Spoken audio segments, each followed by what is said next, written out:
Ladies and gentlemen, I am so very glad to have this chance to express how profoundly grateful I and many others are for your tireless and selfless work in the ambulance service and for the sheer professionalism and commitment to duty that you have shown over the past year.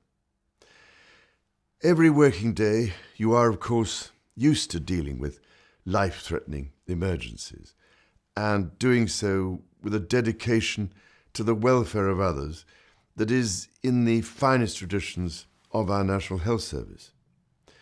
However, during this most dreadful pandemic, you have surpassed yourselves in facing a previously unimaginable level of demand, day after day, week after week, month after month.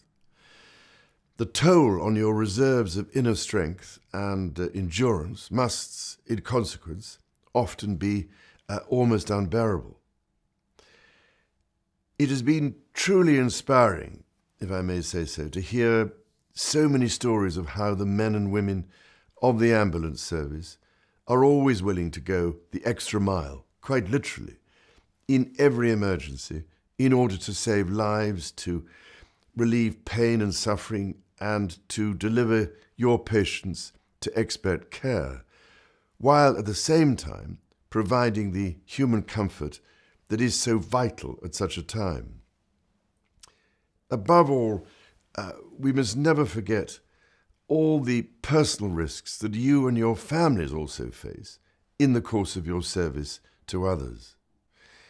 In the midst of the endless challenges and huge pressures you face, I am particularly anxious that you should know just how much we appreciate and value everything you do, and what an incalculable difference it makes to people's lives. It must be so incredibly difficult for you all at times when your heroic efforts can seem to be taken for granted. But, ladies and gentlemen, you exemplify everything that is best about this country. So please remember that we owe you an immeasurable debt of gratitude for all you mean to us in these hardest of times. While recognizing the crucial work of the doctors, paramedics and ambulance staff who are called to the scene of emergencies, I also want to pay tribute to all those people whose work, though less visible, is no less vital.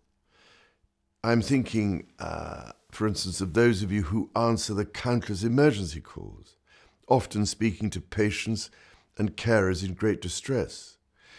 Also the technical staff who ensure that the computing systems, the mapping systems and the telephone systems are reliable and available for those 999 calls. There are so many I know who work tirelessly behind the scenes.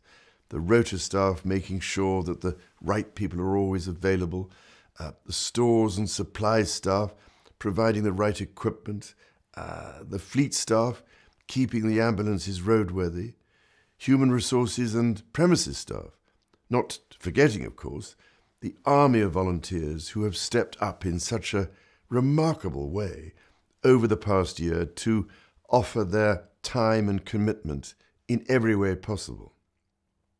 So, ladies and gentlemen, I can only offer what must seem like hopelessly inadequate, but nevertheless most heartfelt thanks, admiration and respect on behalf of the countless communities you serve in such a tremendously inspiring way up and down the length of this country. I just pray that one day soon there will be an opportunity to meet at least some of you in person and to thank you for all you have done and continue to do.